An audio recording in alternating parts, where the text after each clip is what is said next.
चंचल को रोकना बहुत कठिन काम होता है।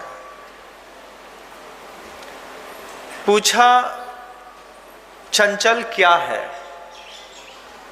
आप बताइए, आपको चंचल क्या समझ में आता है? चंचल मन है। सिर्फ मन ही चंचल नहीं है, लक्ष्मी भी चंचल है। और सिर्फ मन और लक्ष्मी ही चंचल नहीं है, बच्चे भी चंचल होते हैं। तीनों को रोकना बहुत कठिन काम होता है। मन को रोकने की 1000 कोशिश करिएगा, रुकता नहीं है। बच्चे भी 1000 कोशिश करके देख लीजिए, उनको जो चाहिए और जब चाहिए नहीं मिला तो धरती कब आकाश में पहुंच जाती है पता नहीं चलता। और लक्ष्मी भी ऐसी ही होती है। रात को जब सोए थे तो ये देख के सोए थे कि अडानी के शेयर का रेट 4200 रुपये है। सुबह सोकर के उठे तो सीधा 700 रुपये मिला। रात भर में पता नहीं कहाँ से कहाँ खिसक गया, कुछ पता नहीं चला। तीनों चीजें बहुत चंचल हैं और चंचल को रोकना बहुत कठिन होता है। जब मन युवावस्था में चंचल हो जाए, उसको रोकना भी बहुत कठिन होता है। युवावस्था में हाथ की लक्ष्मी और चंचल हो जाती है और बच्चे भी युवावस्था में पहुंच करके बहुत चंचल हो जाते हैं। चंचल को रोकना बहुत कठिन है। लेकिन भारतीय वसुंधरा में संतों की महिमा ही निराली है।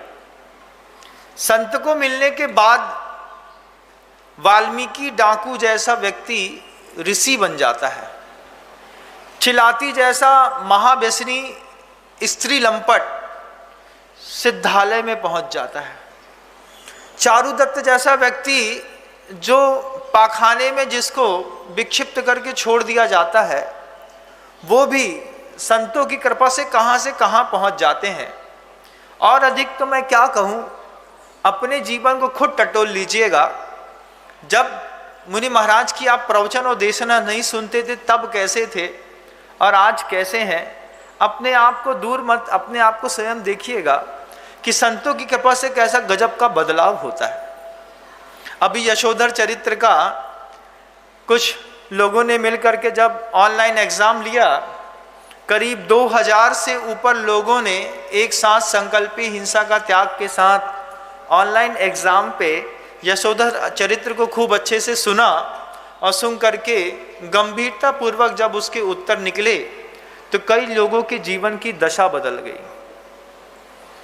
चंचल को रोकने का एकमात्र उपाय है, जीवन में कोई ऐसे संत का हाथ अब मजबूती से पकड़ने का समय है कि जीवन की बागडोर ऐसी नहीं है बंधुओं कि हर ट्रेन में बैठ करके हम सफर कर लें। अब जीवन की बागडोर में कुछ चीज़ों को, हमको ब्रांडेड चीज़ों को अपनी लाइफ स्टाइल में शामिल करना ही पड़ेगा, क्योंकि उथल पुथल बहुत भयंकर है। संसार सुख दुख लाभ हानि हर्ष विषाद कब धोखा खा जाए पता नहीं चलता। उस समय परिस्थितियां आज कह रही हैं कि हर महंगी चीज से भी महंगी चीज है साधु। हमारे जीवन में एक स्थिरता का माहौल मिले कि हम अपनी जिंदगी के अगले जितने भी बसंत हैं इन्हीं मुनि महाराज का हाथ पकड़ करके जीने का प्रयास करेंगे तो 3 चीजों की चंचलता में विराम लग सकता है।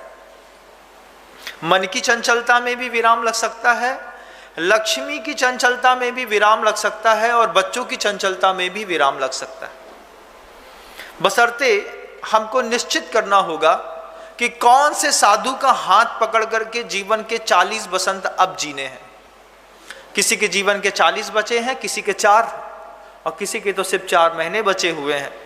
लेकिन फिर भी ये बात मानस पे बिठा के रखिएगा कि मृत्यु से पूर्व में भी किसी साधु का कस के हाथ पकड़ लिया और साधु के कहने पर 6 महीने भी अपनी जिंदगी जी गए सजग अवस्था में, तो अगली आने वाली पर्यायों में बहुत सुख मिलने वाला है।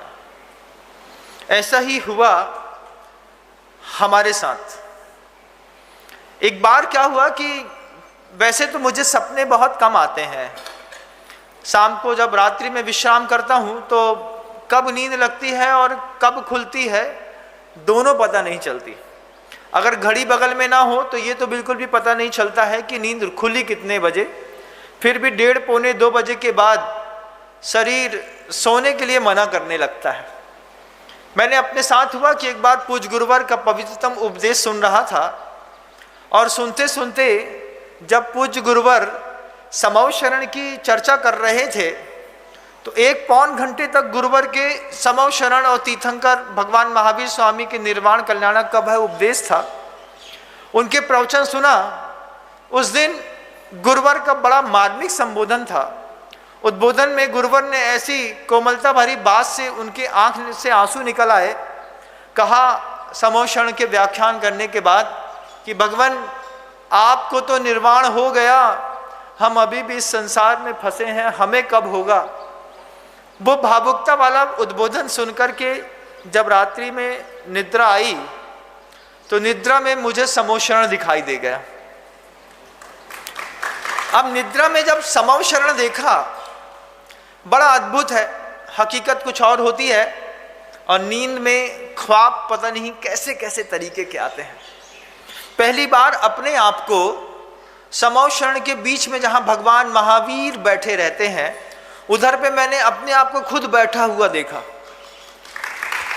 हमने देखा कि पूरा हमारी 12 सभा लगी हैं, मुनि महाराज बैठे हैं, कोठे में आरिकाएं बैठी हैं, वहाँ पर भूत बेंतर जाति के देव बैठे हैं, यहाँ पर जितने भी पशु पक्षी हैं वे सब बैठे हैं, सिंह बैठे हैं, सभी लोग बैठे हैं।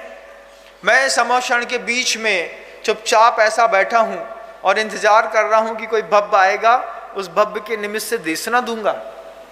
स्वप्न है ना बंधुओं, अजीब सी स्थिति पैदा करता है। स्वप्न में देखा कि समव शरण के बीच में खुद बैठ करके और अब 12 सभाओं को उद्बोधित करना है।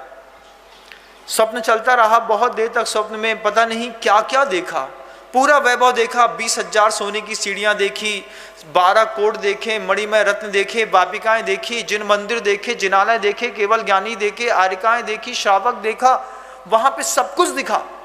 सबसे बड़े सौभाग्य में वो चीज दिख गई कि बीच पर मैं खुद बैठा हूं। जब मैं बीच पर बैठ गया और जब समव शरण का दृश्य 30-35 मिनट तक लगातार स्वप्न में चलता रहा। स्वप्न में 35 मिनट की जिंदगी बहुत बड़ी होती है, ध्यान रखिएगा।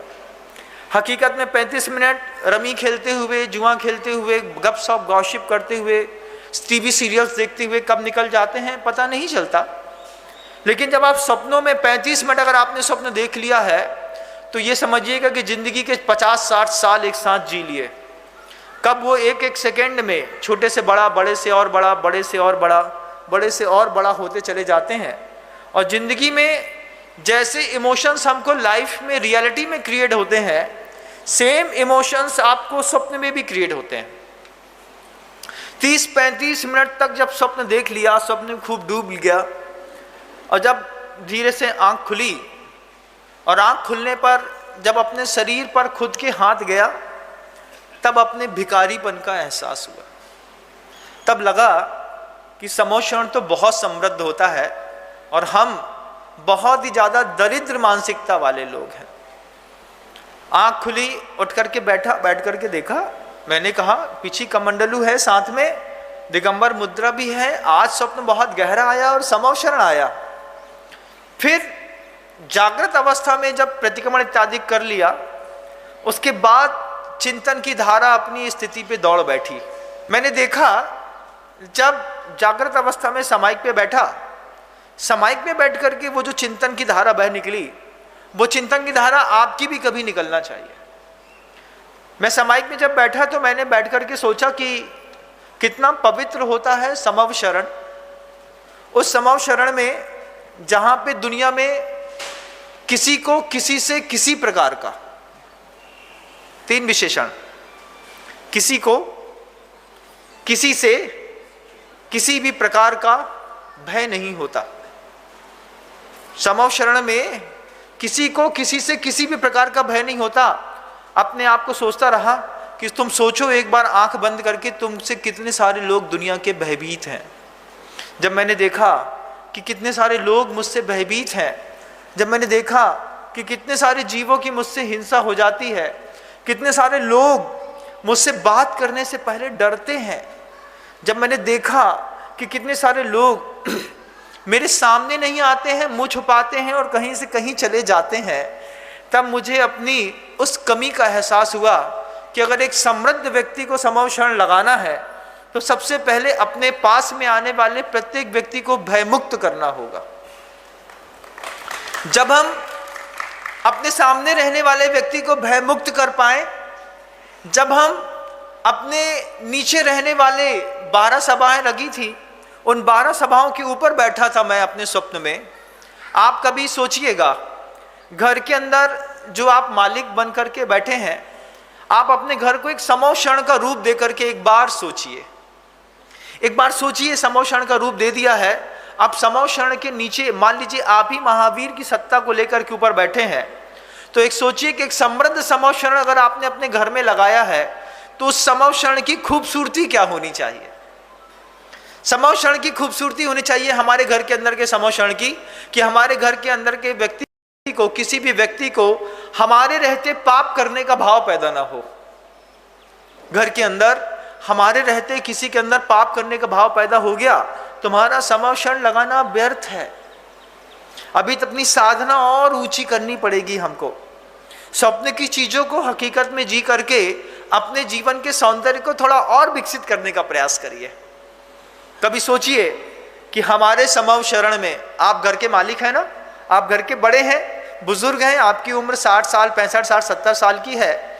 एक बार चिंतन करिएगा, अगर माँ भी है तो चिंतन करिएगा कि मेरे घर का जो समव शरण है उसमें मेरा पुत्र मेरे सामने नहीं बैठता, मेरी बहू मुझसे अच्छे से नहीं बोलती, मुझे परिवार के लोगों को देख करके ईर्ष्या होती है और कुछ को लेकर करके घृणा होती है।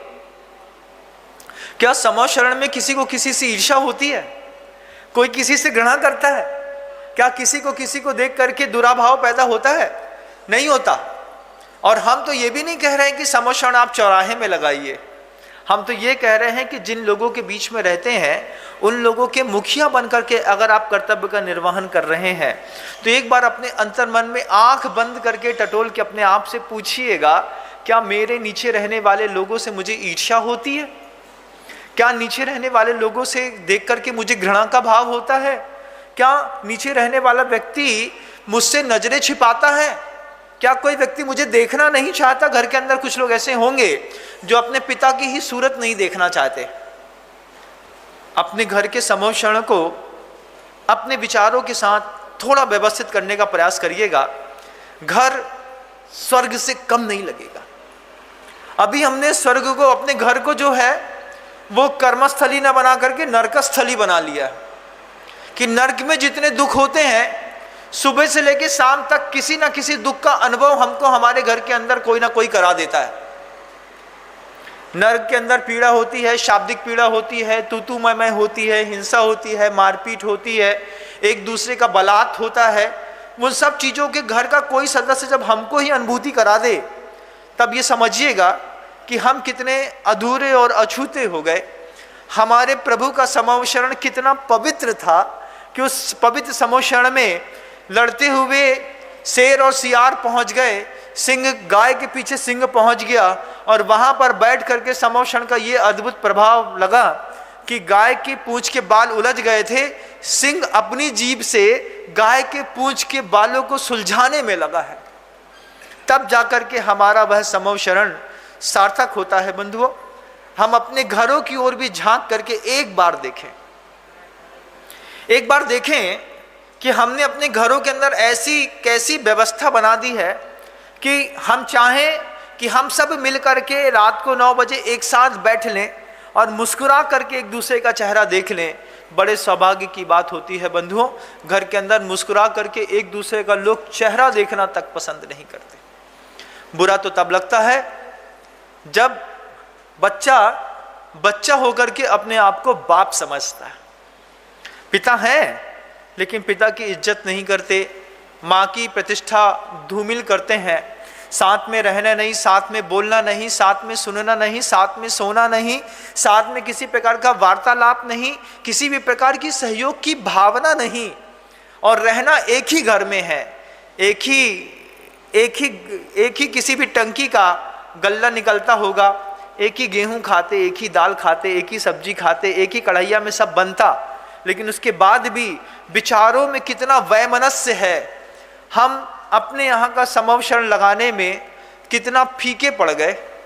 हमारे प्रभु भगवान महावीर का समवशरण कितना पवित्र था, 12 सभाएं लगी थी, 1 योजन का वह समवशरण सोचिएगा बंधुओं, जहाँ जहाँ तक प्रभु के शरीर को स्पर्श करके वायु भी जाती थी, वहाँ के जीवों को भी सुख मिलता था।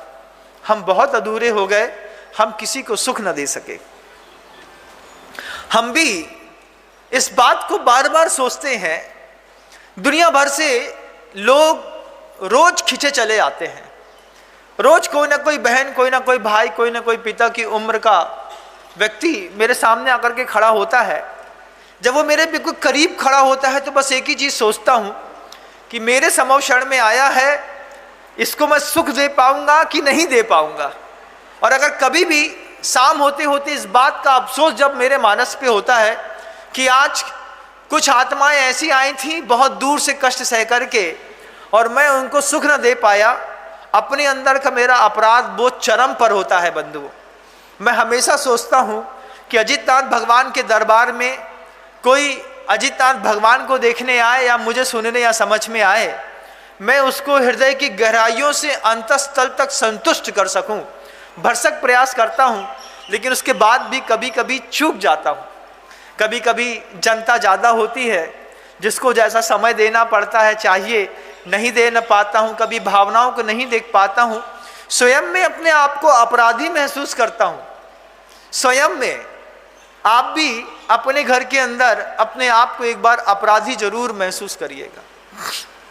कभी यदि आपके पास जीवन में कभी भी घर के अंदर का वातावरण बताना चाहता हूं, अगर संत न मिले होते, गुरु न मिले होते, तो ये शब्दावलियां कभी जीवन में मानस का विषय ही ना बनती। मानसिकता में जो सुंदर शब्दों को सुनकर के आज अपने आप सौंदर्य को विकसित करने का प्रयास कर रहे हैं, सोचिएगा ना, कभी कोई अगर साधु जीवन का अंग नहीं होता, किसी की देशना नहीं सुनी होती, तो क्या इन शब्दों को कभी हम जी पाते? कभी नहीं जी पाते। अगर आपको ऑप्शन मिले देवता बनने का और राक्षस बनने का, मान लीजिए मैं ही आपको ऑप्शन देता हूं कि आपको देवता बनना है कि राक्षस बनना है, दो में से एक बनना है, तो क्या बनना पसंद करेंगे? राक्षस। देवता बनना पसंद करेंगे ना हर कोई, हर आदमी। अगर किसी को ऑप्शन दिया जाए कि आपको देवता बनना है कि राक्षस बनना है, आपकी पहली चॉइस देवता बनने वाली होती है, पहली चॉइस, क्योंकि देवों के प्रति आपकी कुछ विशेष प्रकार की शुभ धारणाएं हैं। जब कभी भी हम लोग पाक्षिक प्रतिक्रमण पढ़ते हैं, गौतम स्वामी की कृपा से उन शब्दों को देखने का, सुनने का, समझने का मौका मिलता है।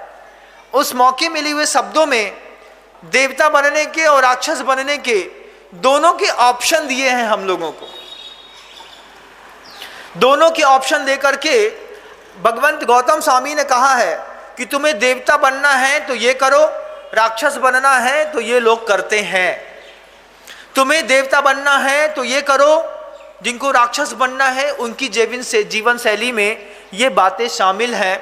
जब हमने पाक्षिक प्रतिक्रमण पढ़ा, उसमें लिखा था देवता बनने वाले संयमम अबुट्ठेमी असंयमम बुस्सरामी।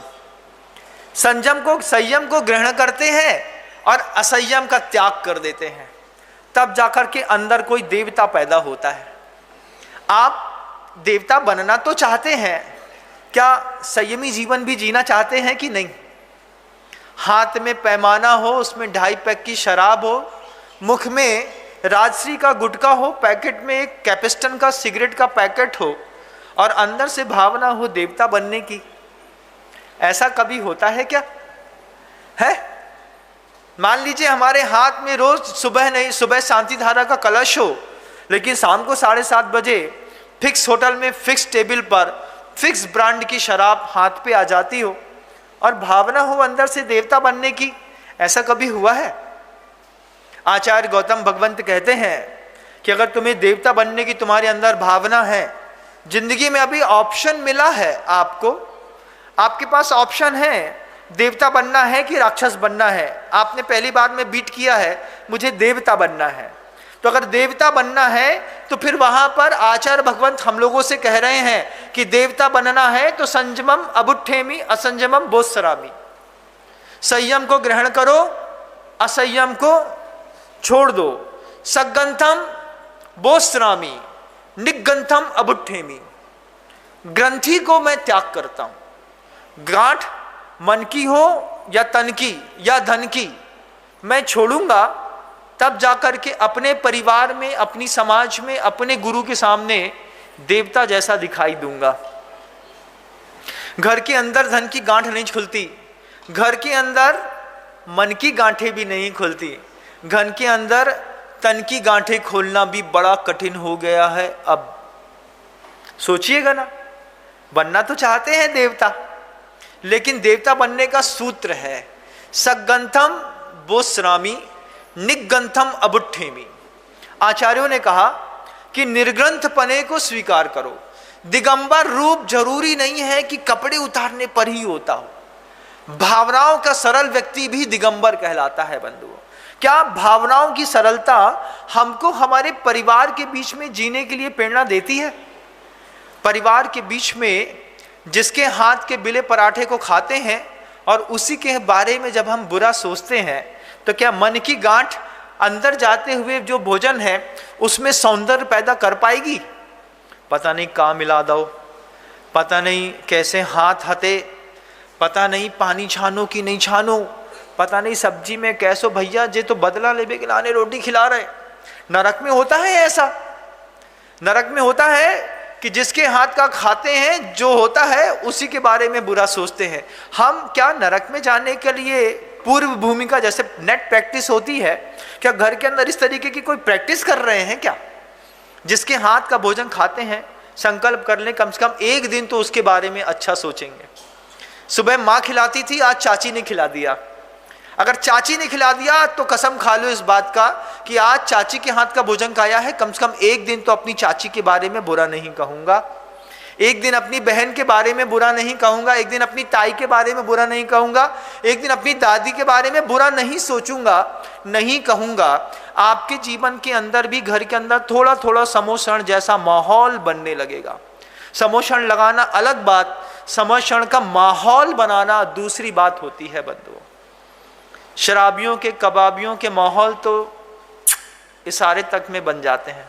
धीरे से घर के सामने से निकलता है, हल्की सी सीटी मारता है, इतने में तो शराबियों का माहौल बन जाता है।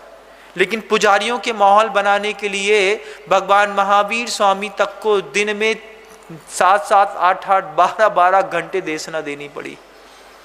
3-3 बार, सवा 3 घंटे, सवा 3 घंटे के जब वहां पर समोषण लगे, 4 बार लगे, 4 बार दिव्य ध्वनि खिरी, तब जाकर के आपकी पूजा का माहौल बना पाए भगवान महावीर स्वामी। तीर्थंकर होने के बावजूद मुझ जैसा सामान्य मुनि क्या खाक आपके लिए माहौल बनाएगा?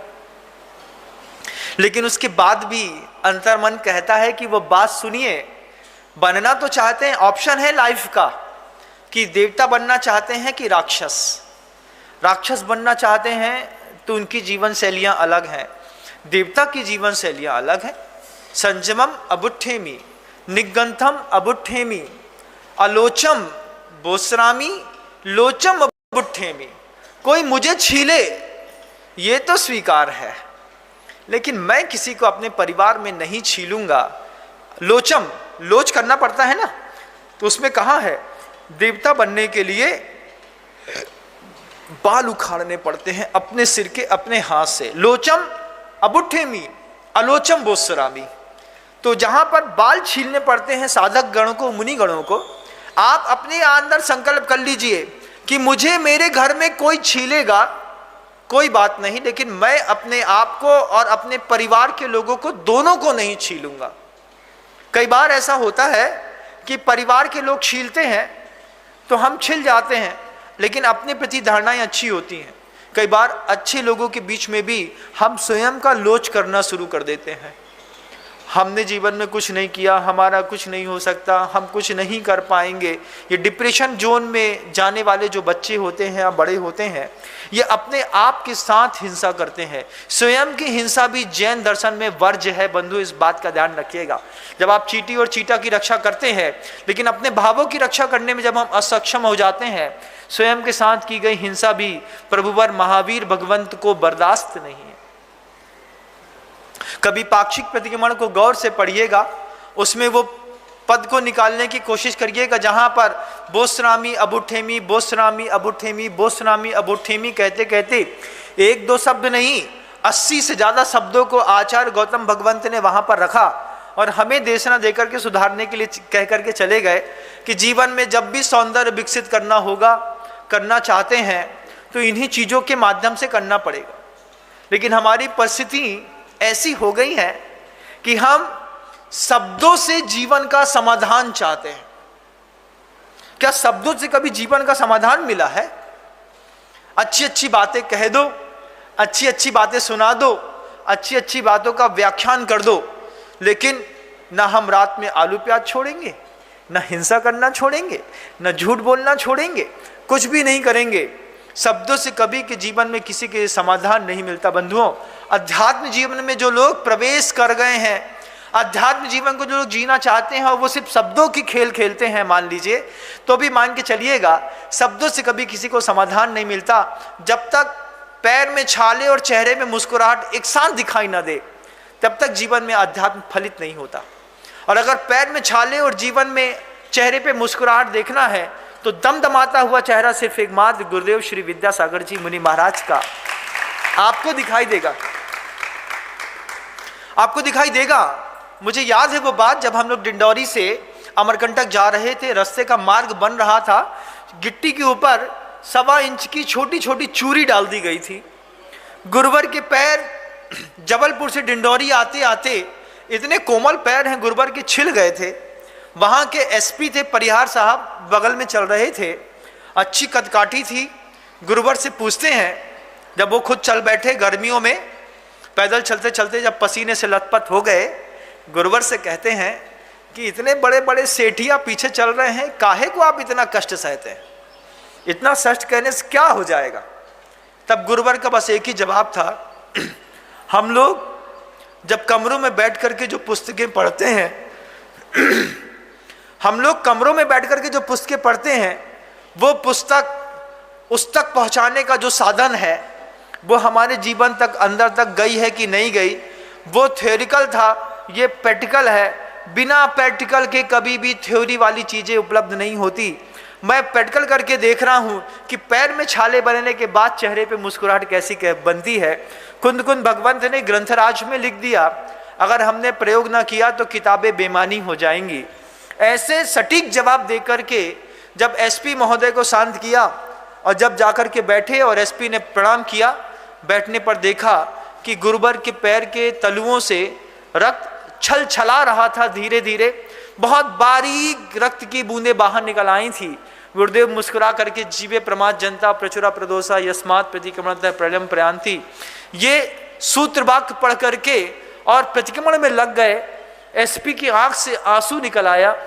बोले, साधु तो दुनिया में बहुत देखे, लाल लाल टमाटर जैसे, और लाल लाल टमाटर खा करके एसी में बैठने वाले, लेकिन सूर्य देवता की उपस्थिति में अपने जिस्म को लाल करके और जो खुशहाल दिख रहा है, ऐसा दिगंबर संत जीवन में पहली बार देखा।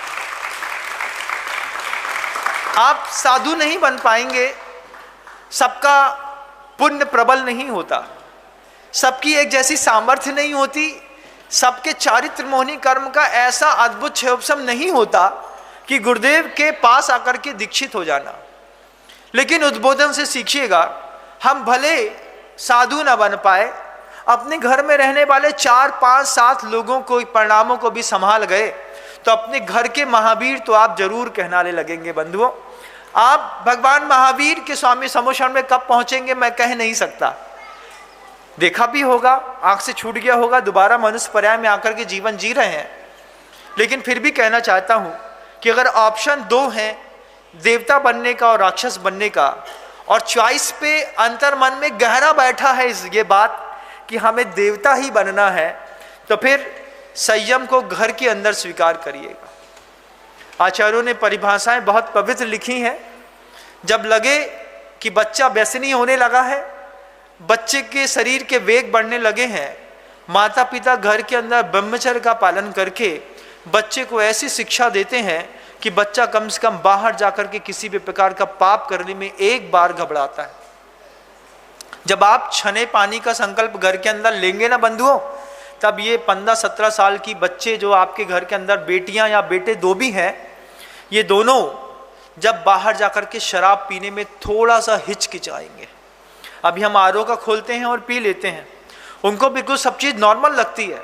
गिलास में भरी हुई कोई भी चीज़ गटगटाने में आदमी को दिक्कत नहीं है, लेकिन अगर लगता है कि समोक्षण में कोई क्या खाक शराब पीता है, कोई झूठ बोलता है, क्या मदरा पान करता है, कोई व्यसन करता है, क्या कोई समोक्षण में नहीं करता। अगर आपके ऐसे मन के अंदर धारणा हो, फिर अपने घर के अंदर का एक समोक्षण स्वयं का विकसित करने की कोशिश करिएगा। ऑप्शन दुनिया में कई होते हैं। बच्चे को भी पूछेगा ये क्वेश्चन कि तुमको देवता बनना है कि राक्षस, और अगर लगे कि देवता बनना है कि राक्षस बनना है, इसमें बच्चा पहली बार में बोले कि देवता बनना है, तो फिर पाक्षिक प्रतिक्रमण का वो पन्ना पुस्तकों में ढूंढिएगा जिसमें अबुट्ठेमी बोत्सनामी, अबुट्ठेमी बोत्सनामी, परिवज्जामी उपसंपज्जामी, परिवज्जामी उपसंपज्जामी कह करके कितने सारे शब्दों के साथ गौतम गणधर ने साधु जीवन में सौंदर्य भरा है। उसमें से संयम है, असंयम है, लोच है, उसमें निर्गंधपना है, उसमें सरलता भी है। कोहम बोस्रामी मध्यवम अबुट्ठेमी, क्रोध का त्याग करता हूं, बस इतना सा संकल्प हो। दुनिया में सबके सामने तो नहीं छोड़ पाऊंगा, अपने परिवार के 5 लोगों के बीच में क्रोध नहीं करूंगा। संलेखना बहुत अच्छी होगी घर के अंदर, जब धीरे धीरे घर के अंदर भी प्रतिष्ठा कमाई जाती है। एक दिन के सुधार आपके जीवन में आपके घर वालों के बीच में ही प्रतिष्ठा का पात्र आपको कभी थोड़ी बना पाता है। 9 महीने तक लगातार जब आप एक जैसा व्यवहार करते हैं, तब उस व्यवहार की प्रतिष्ठा आपके परिवार वालों के बीच में और मोहल्ले वालों के बीच में प्रतिष्ठित होती है। और जब निरंतर आप बरसों निकाल देते हैं एक जैसा व्यवहार, एक जैसे चरित्र का पालन करते हुए, तब आप विश्वव्यापी गुरुदेव कहलाते हैं बंधुओं। इतना सरल नहीं होता गुरु के पद पर बैठना, दिन रात मेहनत करनी पड़ती है, लेकिन अपने परिवार के लोगों के बीच में हम छोटे से महावीर बन सकें। मुझे तो एक छोटा सा स्वप्न आया और स्वप्न में मैं पता नहीं क्या क्या सोच गया।